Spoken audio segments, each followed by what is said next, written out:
great. So just in case there's anyone on here that doesn't know me, my name is Vida Ravidis. I'm the coordinator of youth ministry and media evangelization at St. Brigid Parish. We are super grateful and excited to be able to come together tonight to support you by talking about the realities of what we're facing because of COVID. Without further ado, I'd like to introduce you to Todd and Bonnie, who join us from Cultivate, a counseling collective. They'll be guiding us through tonight's session. Todd has worked in the field of childhood and adolescent development for over 10 years, and he currently works at Cultivate as an associate marriage and family therapist with a focus on adolescents, teens, and young adults. And Bonnie has been working with children and families for over 30 years. She is a full-time school counselor and life coach for Cultivate. So take it away, Todd. Perfect. Thanks, everybody. I just have to say the fact that all of you jumped on this Zoom call right now is incredible, because I'm sure everybody's been on hours of Zoom already. So thanks for being here. If you have any questions along the way, please let me know. Bonnie and I were kind of talking, and we wanted to really make sure that most of this was kind of a Q&A time so that we could really focus on your guys' questions and make this meaningful for you. So my role here is I'm going to kind of set the stage for our conversation, talk a little bit about kind of like the psychology stuff off the bat to kind of set the stage and kind of frame our conversation a little bit. So let me pull this up for you guys here. So I don't know if you guys feel this way, but this has been the dichotomy of COVID for me. I either feel like I'm hanging onto the back of a motorcycle like for my life, or it's Groundhog's Day and I'm like, dear Lord, help me. It's just the same over and over and over again. And I think that's been the interesting cycle for most of the people I've been talking to. It's these weird cycles of feeling like you're super keyed up and like the world will never be the same again and everything's unmanageable and undoable. And then the next moment or the next day we find ourselves feeling as if like it's the same thing and there's no point. So either we're like hyper aroused or we're like trying to solve everything and kind of fight against everything that feels invisible, especially considering this COVID disease, or it just feels like we don't know what to do with ourselves. And it kind of feels like this flip-flop between anxiety or depression, and that can become just exhausting. And I think the interesting thing to talk about depression, anxiety. So anxiety is this consistent fear or worrying about an event that hasn't come yet, or an impending threat against you. And honestly, anxiety isn't always bad.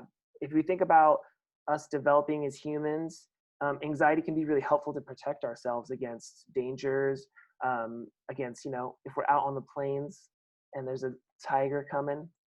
Tigers don't live in the plains, but a lion maybe, right? It would be helpful for us to be like super attentive and super alert and super focused and kind of keyed up to like protect ourselves.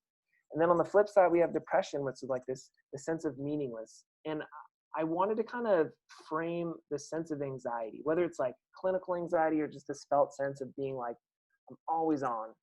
I think anxiety can be a super complex thing where there's a lot of different parts that can kind of play into it, whether like the context, your brain chemistry, your biology and genetics. If people have like always sort of been run a little anxious, and then all of a sudden our environment has changed, right? We're in a global pandemic, and all of a sudden like it kind of boosts all of that up. And it's being this sort of overwhelming or excessive anticipation for this event.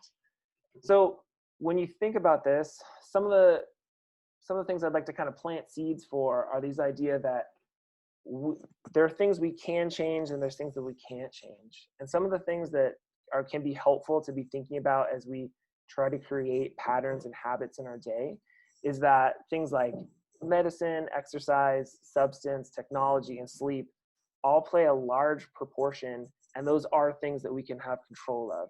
Where we can't have control over this global pandemic, there are things that we can do to sort of help us find good enough as we continue to push forward in this way of life that is right now.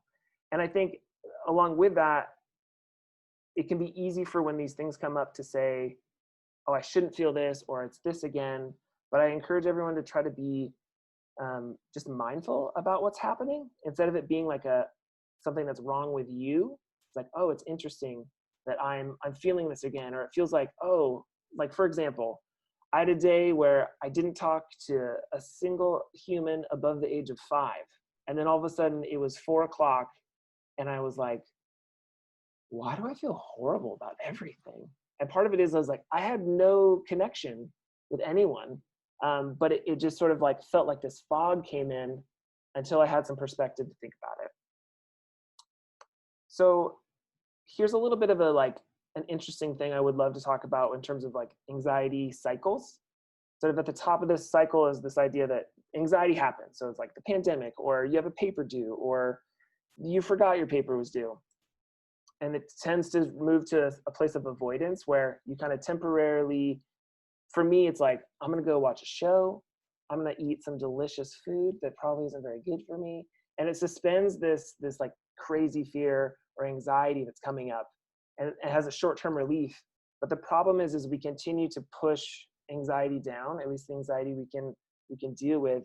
It can kind of create, it sort of slowly builds up this idea that anxiety is something that's kind of running through your system, and like, how do we figure out ways to release that through physical movement, through social interaction, and trying to understand yourself enough to say like, oh, what's going to help me not just numb out, but kind of try to tune in to what's happening, because it can kind of store up and then you get an excess, and then things can feel like they're sort of like falling apart. Hey Todd, I'm wondering, we're not seeing the other advanced slides. Do you think we're still seeing the first one, and we see over on the left, we see them minimized, but are you wondering if you could make them larger so that we could see them? Yeah, sorry guys. Thanks for telling me that. Are you here now? Can you guys see it now? Maybe, can you just advance the slides? Maybe then we'll see them. You could click present and then you could go through. The joys of having teenagers who know technology. Top right. Top right. See present. The word. Got it. Yeah, I hit it. Is it working for you guys? Yeah, now we're seeing a brain. That's great. But we didn't quite see the anxiety slide or the anxiety cycle. It was a little bit small. Right. Perfect. Okay. Okay, so you guys saw this one, yeah?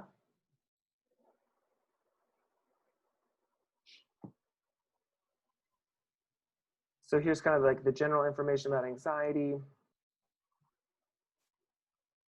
And then here's the anxiety cycle. Any kind of questions, thoughts so far?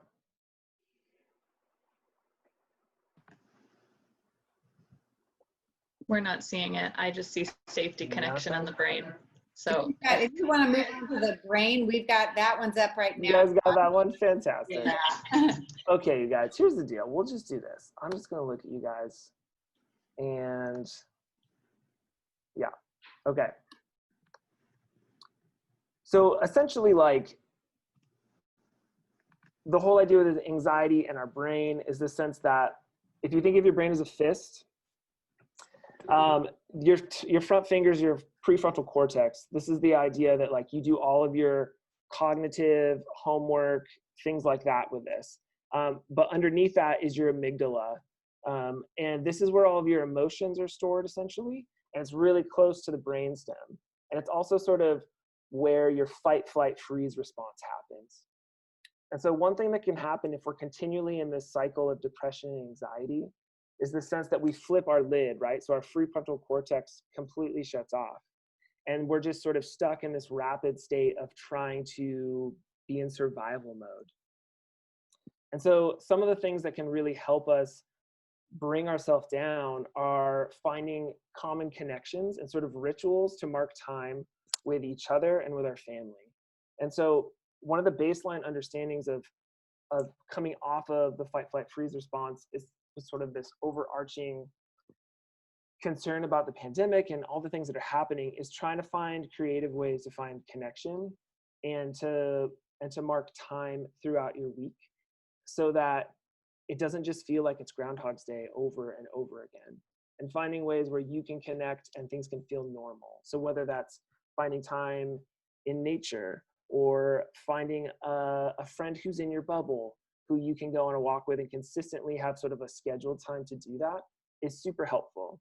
And the last thing I'll say too, in terms of like general themes of how to kind of move yourself out of the fight, flight, freeze response, out of your amygdala into your prefrontal cortex, or at least connect those two things, is also trying to find a consistent schedule. It doesn't have to be perfect. It doesn't have to be forever, but something to sort of at least give you a statistical sort of like step roadmap of like how I'm going to get through the day. Because what can happen if you feel either super anxious or super depressed and you have zero plan is that you have no motivation to move forward. And so you can kind of get trapped in these cycles and feel like you have no way out of it. But if you know that at 10 o'clock you have X or Y to do, and that there's within that schedule, there's pieces of joy, things that give you life, rather than just like another school thing or another Zoom meeting with these strangers from Cultivate. You know what I mean? Like those are things that are going to help you push forward and find good enough in a season that is really challenging and a time in our life that is unprecedented. Any sort of general questions before we move on to Bonnie?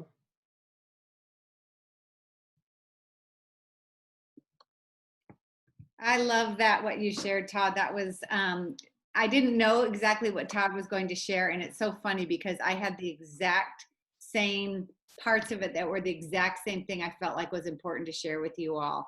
So that idea, first of all, that when we're stressed, we literally flip our lids.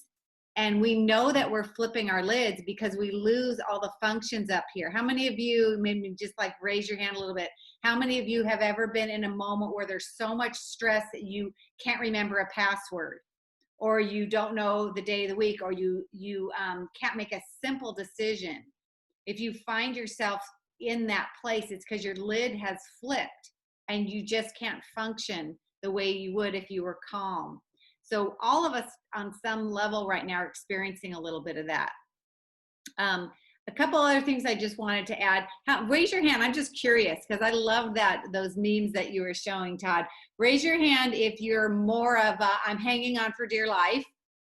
Or raise your hand if you're more like it's Groundhog's Day, like every day's the same, I'm bored. So hanging on for dear life.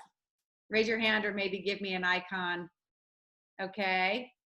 And then how about same thing every day, same thing. Is this ever going to end? Okay. Oh, okay. Looks like I'm doing a little bit more of that. It's getting old, but I just went back to school. I'm a school counselor. And so I would have probably 2 weeks ago said I'm more in the Groundhog's Day, but with school starting up and ramping up, I think I'm definitely on the back of the motorcycle right now, hanging on. A lot of people, I heard at the beginning and during the early parts of quarantine, a metaphor that made a lot of sense to me. And that was that we are all in the same storm. We're all in this together, but each of us are in our own boat. And some of the boats are bigger. Some of the boats are sturdier. Some of the boats have holes in them. And some of the boats are just rocking. So part of what's crazy right now is that we're all in this together, but each family and each person is experiencing unique things. Leslie said that, one of her boat right now, her stove went out. So she's got some challenges that somebody else might not be dealing with. So I think that's something that we need to keep in mind. And then within that, just really understanding that our expectations have to be adjusted a little bit. So I'm going to summarize really quick a couple of things that I heard Todd say, and I know Celeste was saying in the beginning. I need some ideas for just how to manage this wide open space with my kids and with our families. So number one, the tip is to find ways, as Todd was saying, to mark time so that routines, the difference between a routine and a ritual is that a ritual has meaning that has been attached to it. We value it. So where we can establish some routines that we can make are important. So for example, dinner time can just be a routine, but we can make dinner time as a family more of a ritual when it has meaning. When we say, you know what, we value this, we sit down, we look forward to it, we kind of do some family check-ins. that moves it out of just routine into ritual. And certainly our faith is built around rituals that are ways to mark time where meaning's been attached. So look for that in your day. Look for a place. How can we just have a few markers that are actually special? Might just be something like that. The second thing, and this is especially for the students that are on here and parents, as you're looking for how do I motivate my child, I think this is a time where, as much as possible, we try to let curiosity drive our learning. So that means we have that flexibility to say, if there is something that is sparking curiosity and interest, kind of run with it a little bit more. It might be not necessarily the school assignment, but it might be a movie that you watched where your student was curious about a period in history. And they may say, well, I never heard of him before. What was that? That teachable moment, now more than ever, we can say, let's dive deep into that. That matters right now, and that has relevance. One of our parents mentioned, right now what feels most relevant is if it involves a friend, or if there's a social connection, then it's interesting. Otherwise, it just feels like talk, Zoom.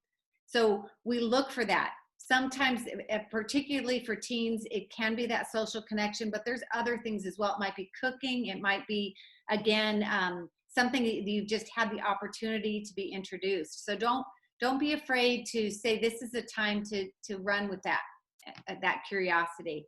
And the last thing is really honoring the story that we are all participating in. So looking at how we can mark this with memories, how we can write this story and document it. It might be through pictures or a scrapbook or a journal, but kind of like Todd was saying, instead of feeling like I can't control anything, I'm just like in this boat and I have no control, we can say, this is a crazy ride, but I'm writing my story within it. And so I want to honor that by being able to notice the things that are new skills I've learned, notice the things that I actually like a little bit better about this new way of life. Just dwell for a little bit on the things that I miss. Does that make sense? So we're participating and we're writing the story and honoring it rather than just letting it happen to us. A couple of other things that I wanted to share that I think might just, as Todd was talking about that fight or flight, when the cortisol levels rise up in your body and you just feel like everything's misfiring, then we experience stress or anxiety and also can experience depression. And probably my guess is that everyone on this screen has had at least some moments like that, and maybe some that were even kind of scary. So I'm just going to give you a couple also very practical things that you might be able to do. The first one is that when you begin to feel discomfort and you're thinking, like Todd was saying earlier, I felt off. Like, why do I feel this way? What's going on? The first thing is to notice where you're feeling it in your body. Are you noticing that you're biting your nails? Are you noticing that your leg is tapping? Do you have a stomach ache? Do you have a headache? So notice what's going on in your body. When you have those, like I call them body cues or body signs, and everybody has different ones. I know what mine are, and my family knows what mine is. And they'll say, you're doing it again. And I'll say, I didn't even know what my body was trying to say. You're stressed. You're feeling anxiety. So notice that. Then the next thing is try to name it. And name what is the feeling that's attached to it. Let me give you an example. And I'm thinking of our students right now. Let's say it's the beginning of a class. You were given the Zoom link and how to get into the class, and you're trying to get in and it's not working. You're locked out of the room. The class is beginning and you can't get into it. And your body begins to tell you you're feeling stressed. Your heart might start pounding. You might start to breathe harder. Your leg might start tapping. And so you kind of name what's going on. In that situation, if I asked each of you, you might have a different word. Some of you might say, I feel overwhelmed.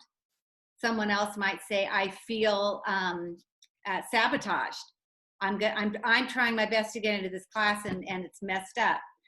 You might feel devalued. Like, does anyone even notice that I didn't make it into class? You might feel terrified. I'm going to fail this class now. Does that make sense? So I feel it in my body. Then I kind of name, what am I feeling right now? I think what I'm feeling is frustrated. I think what I'm feeling right now is scared I'm going to fail the class. Take a breath. And then the next thing that I think can sometimes help is just to almost picture a camera where you're going to zoom out for a minute and say, let's just get a little bit of perspective on this. Let me take a moment and think things like, in 10 years, will this be a life or death situation? Is this the most important thing going on? Is this a problem that I'm in physical danger at this moment? Does that make sense?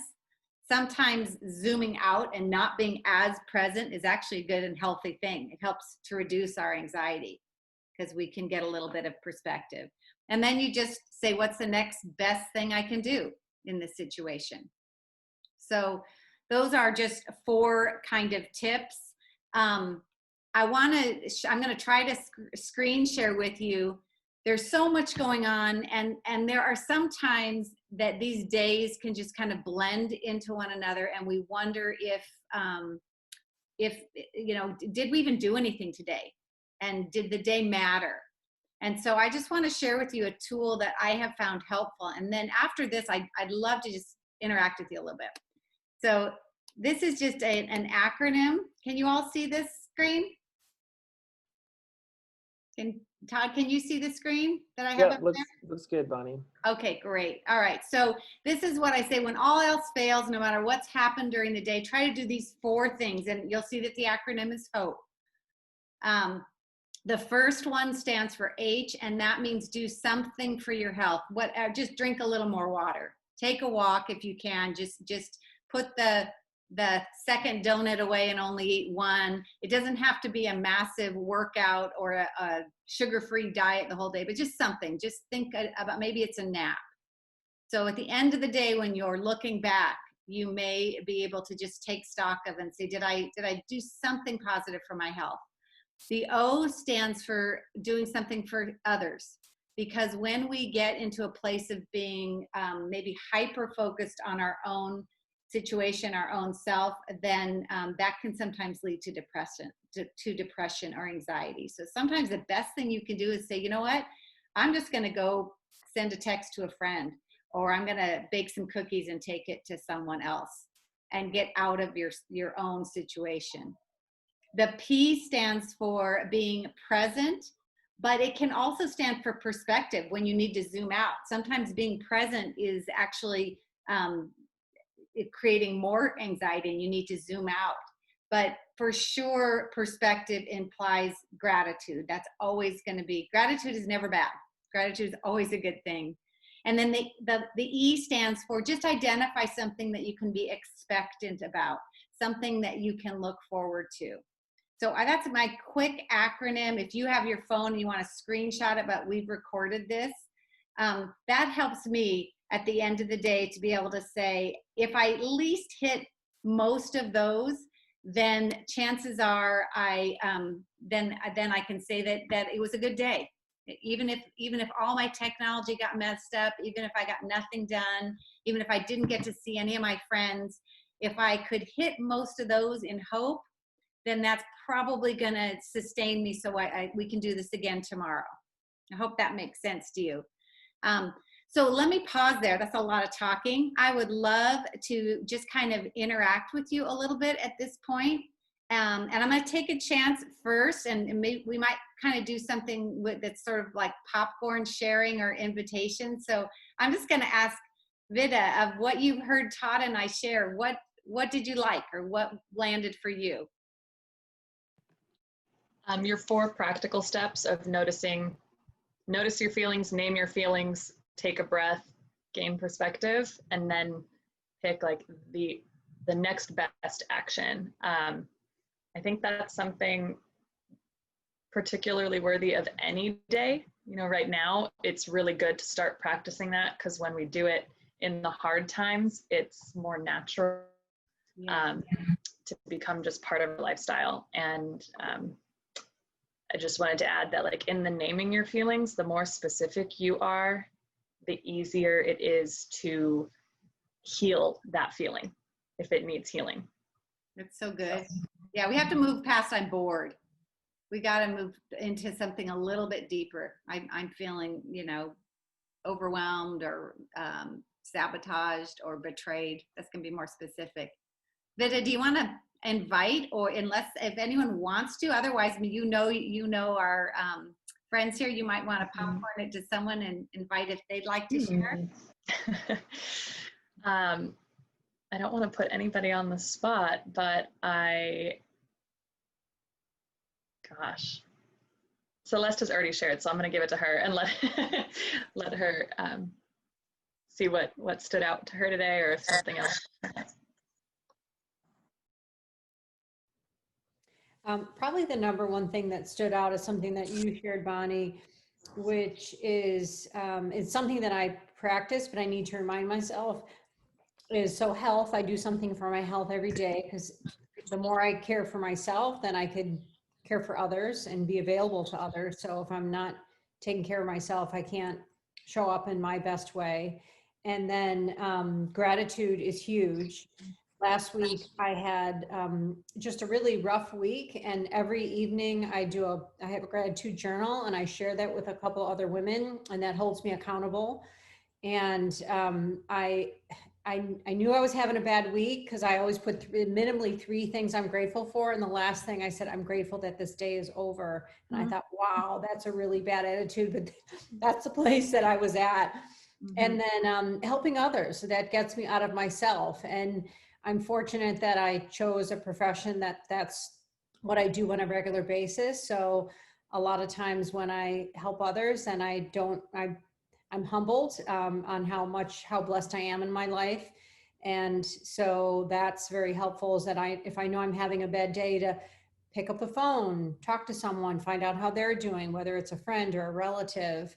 And then what was the other thing that something to look forward to. And that's one thing that I like to do on Sunday evening. I like to look at my week ahead, and I put my schedule together, my obligations, but I also make sure I put in there, create some either white space or things that I look forward to. And it may be something simple that, oh, it's my friend's birthday and I get to, connect with a friend, or I get to send her a card and I have the family sign it.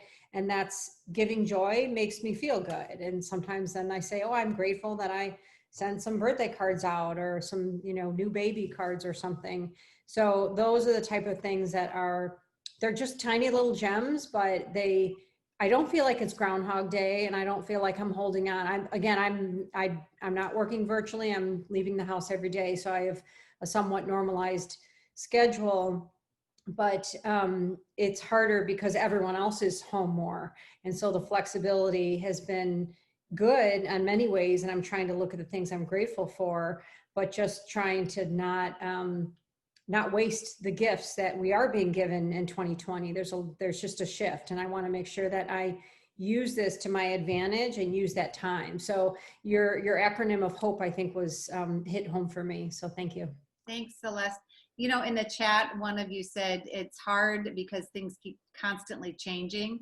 And if you noticed on that E for HOPE, I didn't put excited about, because I think what's happened right now is that people are getting scared to get excited, because it's like, if I get my hopes up, and then I'm just going to get disappointed. And I loved what you said, Celeste, because I on purpose put the word expectant, which is more something that's a given. Like, it's I can pretty much count on this. And I love that you called those little gems, because the looking forward to, if it can just be like the small pleasure that is not a big, huge thing. It's not grad night or going out on a traveling trip. It can be my coffee in the morning, or the next episode of the Netflix show that I'm enjoying right now. It's just something that I can expect and look forward to, and chances are it will happen. It's pretty predictable in a time when so much is kind of unpredictable. I wonder, Celeste, if you'd like to invite, if there's anyone else that would like to share. You can always pass, but it's like a bouncing ball. So if it lands on you, you can say thank you and pass it to someone else, or you might have something you'd like to share.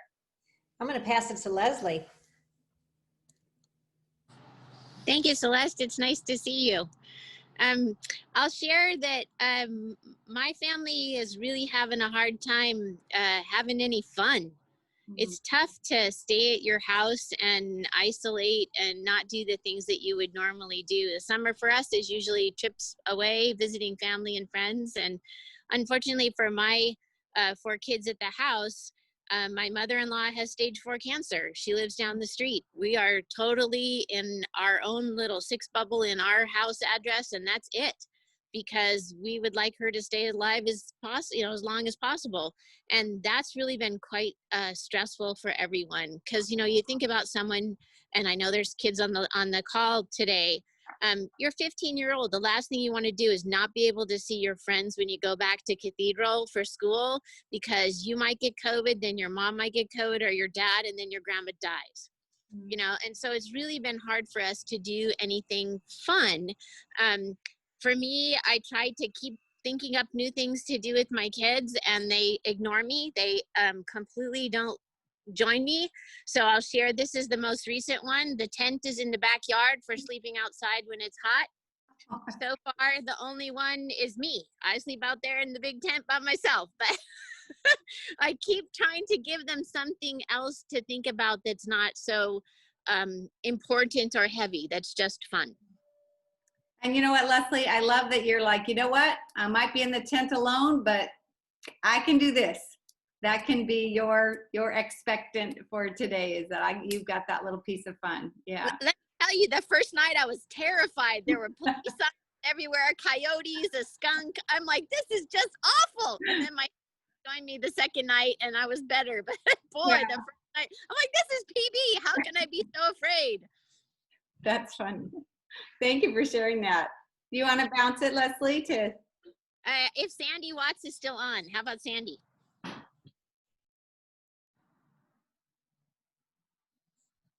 I'm not sure. Sandy may have stepped away, so let's bounce it to someone else.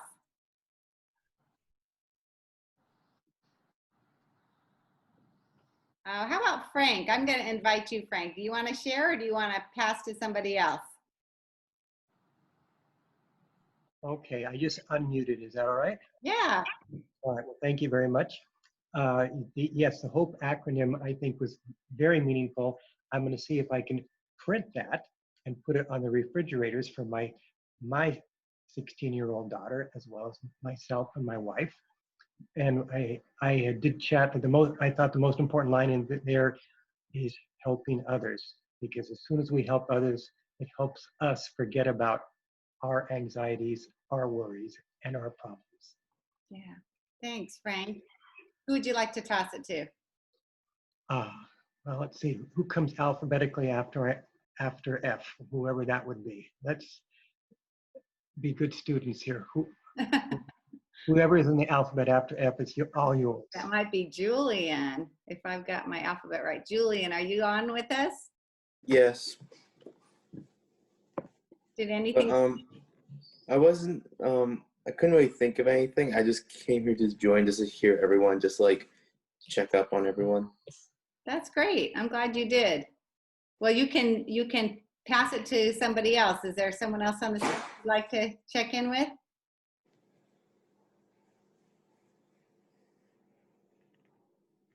I wonder too if it might be helpful if we could try to answer some of those more specific questions, just because I'm looking at time and I want to be really respectful of everyone's evening. I know there are kind of some common themes between Leslie and Celeste's questions of like, what do we do? Like, I'm working so hard. I don't even have a stove. How do we manage all of these things? And it's going to look different for every family. You're going to kind of have to innovate, but a helpful guide that has found some success with some of the families I work with is creating a family space to brainstorm and kind of create experiments for this. So the idea that how do we come together and do something that is just fun that everyone enjoys to do, period, which I hear you, Leslie, that's part of the problem, right? Like, what the heck are we doing? But whether it's like a special meal, something that's just like, we'll bring someone together and the family together, and then have a time to like brainstorm together, like, okay, everyone's bored, everyone's on the computer, everyone is trying to figure out their schedule. How do we collectively try to find solutions to this so that there is also collective buy-in? And that, so as we're creating this together, it needs to be related, relatable, respectful in terms of everyone. And then the key is to try to do that consistently. So it's a little bit of like an innovation model where you jump in, you ask questions, you try it and see how it goes. Yeah, Leslie. So we do have some successes. The tent isn't the success that I'd hoped it would be, but we do have. For a while, you didn't see my face because I was video like Sandy cooking dinner. But you saw the photograph of my family in Hawaiian shirts. Every Friday, we dress for dinner.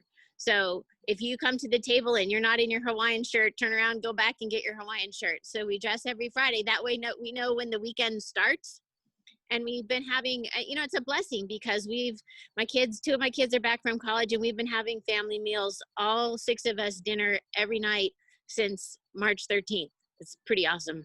Yeah, that's amazing. What a beautiful way to like mark time, be lighthearted, and try to enjoy each other in a challenging situation. And yeah, Celeste, what are your thoughts about trying to kind of bring people together and be like, I can't force you to do a schedule that I've made for you, but can we make one together and then see how that can work long-term and check in? It's great in theory, but my struggle is that we'll get some people to agree on it or everyone to agree on it. And it's the accountability that I struggle with. So sure. I put it in writing, I get verbal agreements, and there's no accountability. So I'm constantly like, don't forget, this is what we agreed on. This is what we agreed on. And so then there's consequences. And so it's frustrating. Sure. So you feel like you're the only one who kind of has to hold the line for it? Correct. And do you feel like anybody else is contributing to help find a solution to the issues, or it's just sort of like, I'm here, but I don't really care? No, I mean, my husband and I, parent in a similar intent and philosophy, but we just have different perspective than the Sure. teenagers, which is very normal. So, and in the summer, we can allow that flexibility, but we're going into the fall. And so there are expectations right. for the fall and getting into more of a structure and a routine. So I don't want to have to, do the checkup of the Zoom classes and all the Zoom activities, et cetera. So, because they're old enough to do that on their own. Right. Have you asked them how they want to do it? I'm sure you have, but I'd be interested to hear what they say or how that works. Their daughters are on the call. Yeah. Have them raise their, come on, girls, you were brave enough to get on the call. In. Yeah. I also wonder if that accountability bit can be something like a Secret Santa every week, where everybody's checking in on one sibling or one parent or one child. And if it's, kind of going through the HOPE acronym for each other. Have you been able to drink that extra glass of water, or bringing them a glass of water if you've noticed their lack of healthy choices, or, texting them to be the outreach for the other? And that way it's not one person always in charge of somebody else, but a little bit of fun and difference in it. Yeah, thank you. I think a little tip that sometimes helps for me is that if as a family, you can agree on that if it's important to me, if it's important to you, it's important to me. And then also begin to communicate to family members what those things are that are, like, I would say, a 10 in your world. So some things are going to be less important. There are 2 or 3, and some things are going to be very, very important. And this way, for like the teens that are on here, there are things in your life that are a 10. And for your parents, they may think, I don't understand why that's a 10. It doesn't feel like it's an important thing. And conversely, there are things for parents that are like a 10, and you're like, who cares if my clothes are all over my floor? But to your mom, that might be a 10, and to you, it's like a 2. but you might have something that's a 10, like I really, really wanted to watch that movie or finish that movie tonight. So being able to communicate that and kind of sitting down as a family and saying, look, everything doesn't get to be a 10 for everybody. We all have to give and take a little bit here. But if you express this is a 10, if it's important to you, it'll be important to me. And if I express this is a 10 for me, then I'm asking that you would come on board. And then I would say the key is keep your list super like bare minimum, especially right now. Like we have to get with like, what can we live with? Like, can we live with a little bit more mess? Can we live with a little later bedtime? Can we relax a little bit and know that we are in a unique time, and so it's not going to be as organized, as clean, as predictable. Does that make sense? Would anyone else like to ask a question or share a comment?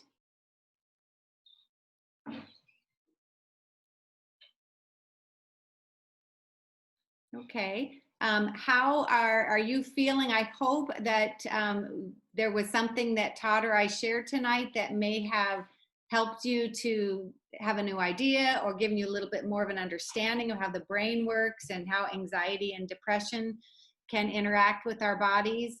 I hope this has been helpful.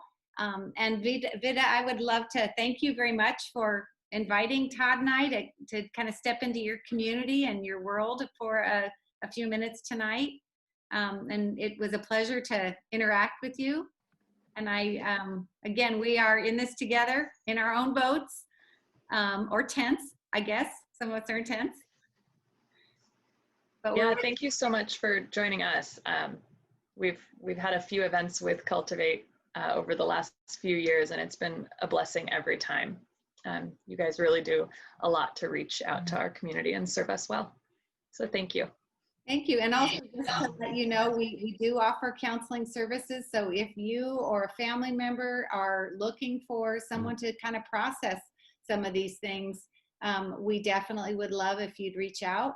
And I know Todd in particular is working with a lot of teens and families. So we're there for you, and I hope that you'll reach out if we can help.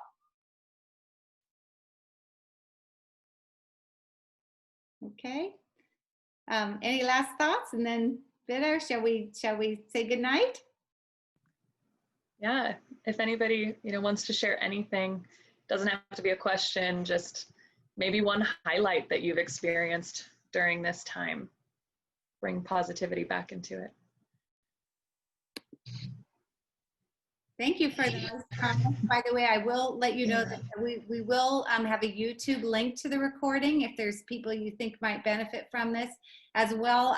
Todd and I can send you some hard copies of some of our handouts. If that is helpful, we can email some of those things to you.